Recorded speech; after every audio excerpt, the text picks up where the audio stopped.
What's up, guys? I am back with another Borderlands 2 video, and I want to tell you about my experience through my Let's Play with only melee only.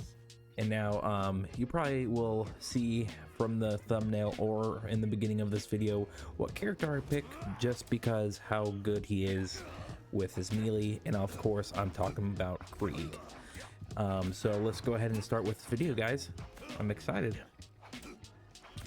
So first off, we're here still defeating the first boss, which I thought was gonna be a little difficult since, you know, he's a bullymong, he likes to jump around and he has a hard time staying still, of course. But I did find out that for a level 1 boss, he's not that hard.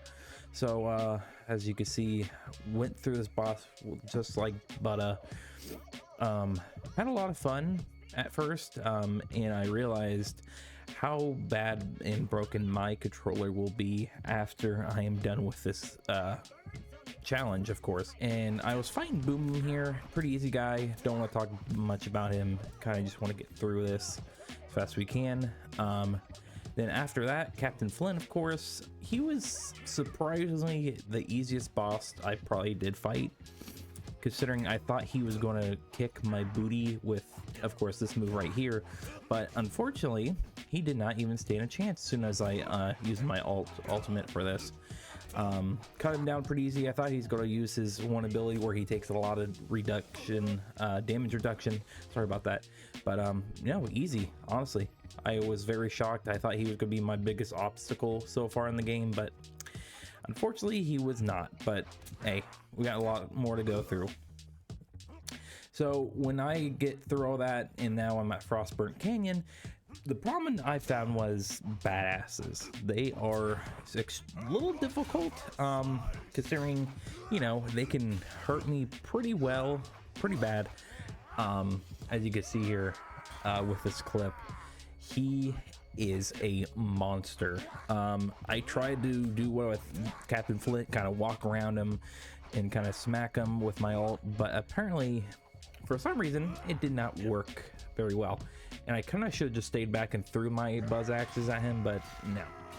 Another thing I want to talk about, it was very difficult for this because as soon as I get close and started hitting enemies, they would run away, and then I would chase them down, and unfortunately I would die. Yeah, this kind of made me angry at that point, but you know. So I got to Lilith, and as soon as I found out, it was pretty easy to get through these badasses, because you know what, they're not only targeting me, they're targeting Lilith, so it made it very easy to chop them down.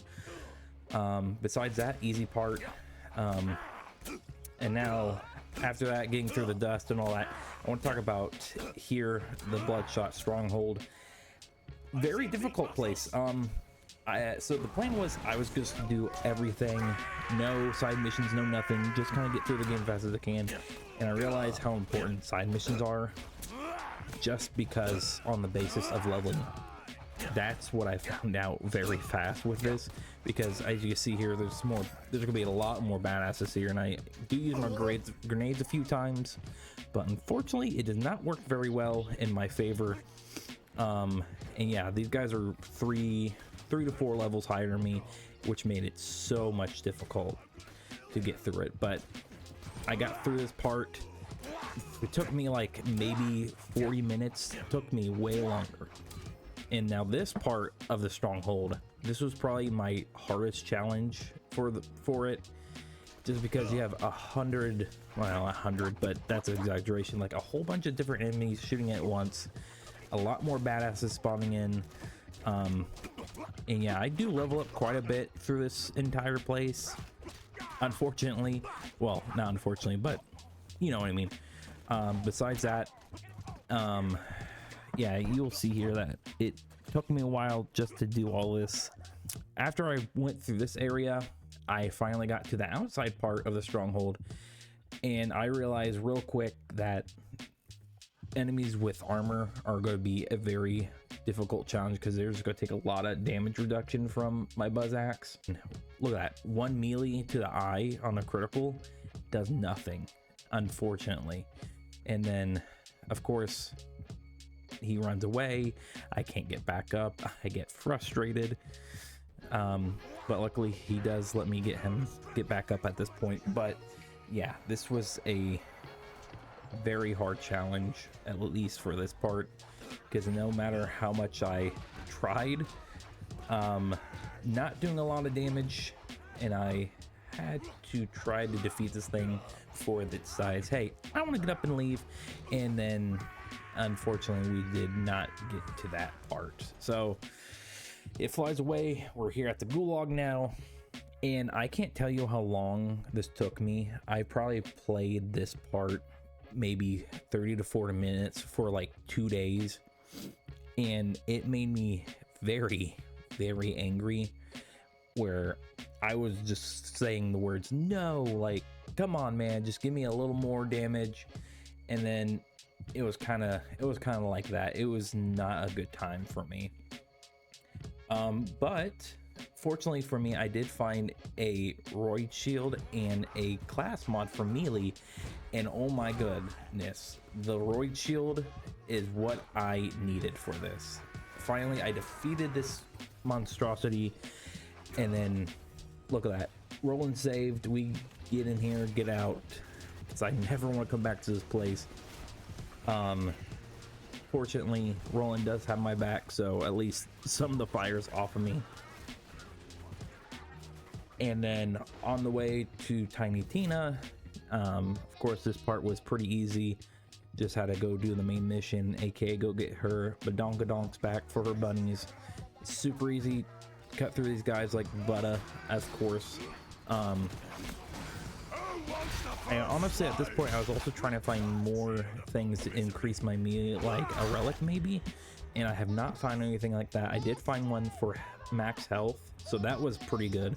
And then of course, giving back to Tina, watch us blow up this train like it's nobody's business, and then on to Wilhelm we go. Now, the thing about Wilhelm, as you guys saw, or maybe you didn't see, I was doing my other challenge for this game where I only used the first SMG I got, and that didn't go so well with him. So I did kind of use the grenades here, and then as soon as I hit him, yeah, the Roid shield, guys, I think that was my biggest help in this game, because if I didn't have any kind of Roid shield or anything like that, Roid, yeah, I think it's Roid. Don't question me. I know what I'm speaking of, but with this Roid shield, I think that was the key, because it gave me so much more melee, and then as soon as my ult comes back, it was a piece of cake. It was so easy to do a whole bunch of damage. Unfortunately, Kree's ultimate does take a hot second for it to come back unless you're getting damaged. So I did kind of go heavy in that part of the blue tree, where the more damage you take, the faster your ult does come back. And also, you know, of course, if you have teammates, they can hurt you and get your ult back. But that was pretty much the key to this whole thing. So I got through all the rest of this, just waiting to get back to Sanctuary. But I will say, once I got here, the stalkers were a big problem. Just because if you try to get close to them, they will run away, even if I was still up or down. But those were probably the most annoying besides constructors. In this part here, when I got to Bloodwing's area, this super badass kept me in this area for such a long time, just like the constructor, sorry. But I did finally defeat it, and then once I got to Bloodwing, I totally did not know Bloodwing landed, so it did make the melee a little bit easier, so I didn't have to constantly use my ult and keep throwing buzz axes if I could actually hit her with them. And here, this is kind of just a super lucky shot here. I somehow got the kill, did not go down. It really, I didn't think I was gonna get back up from that, but of course, you know, with Bloodwing's death, we're gonna watch the trauma one more time. You know, because you know Bloodwing's not a beloved character of mine. But besides that, Bloodwing was not that hard. I thought flying enemies would be my worst part, but yeah, this next one is. So yeah, the bunker took me probably an hour of each day. It took me like 4 extra days to defeat the bunker. Now, I could probably defeat it a lot faster if I had patience. That was the key for this one, because if I had patience, I would be able to take damage, hide, wait for my shield to come back, and then defeat it.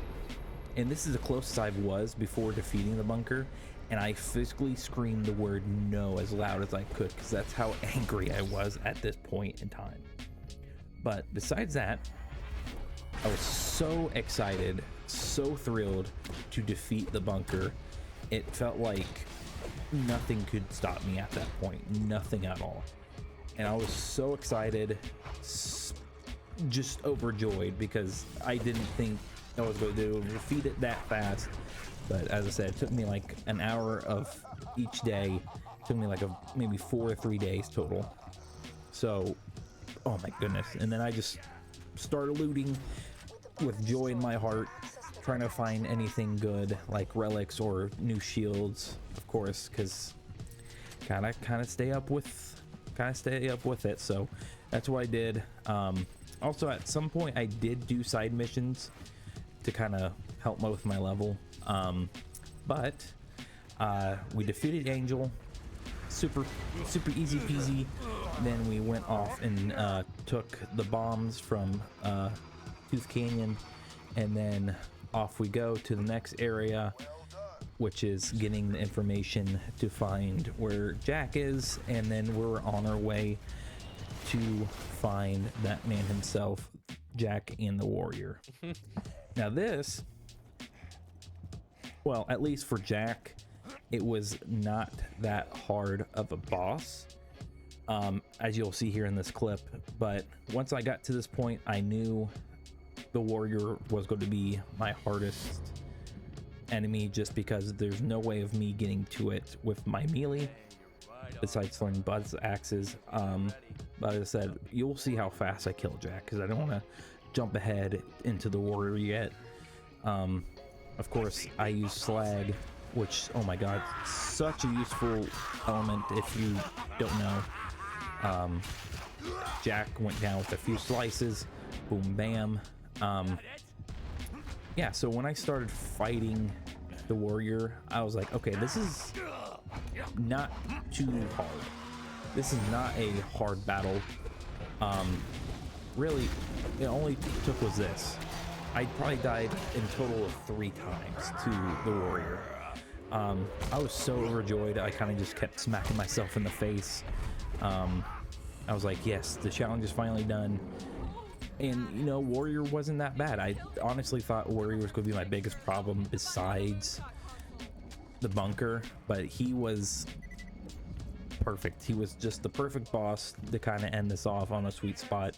But guys, let me know if there's any other challenges you would like me to try in Borderlands 2 or Borderlands 3. I do apologize, sorry. Yeah, let me know in the comments below. Hopefully you enjoyed this. Hopefully I didn't sound too stupid when I was doing this recording. But totally, guys, it was actually a lot more fun than my first challenge, aka the first gun challenge. But yeah, guys, I appreciate you guys so much for sticking around. Like, comment, subscribe, and as I said, put stuff in the comments, guys, so I know how you guys are doing. All right, I'll see you guys later. Peace out.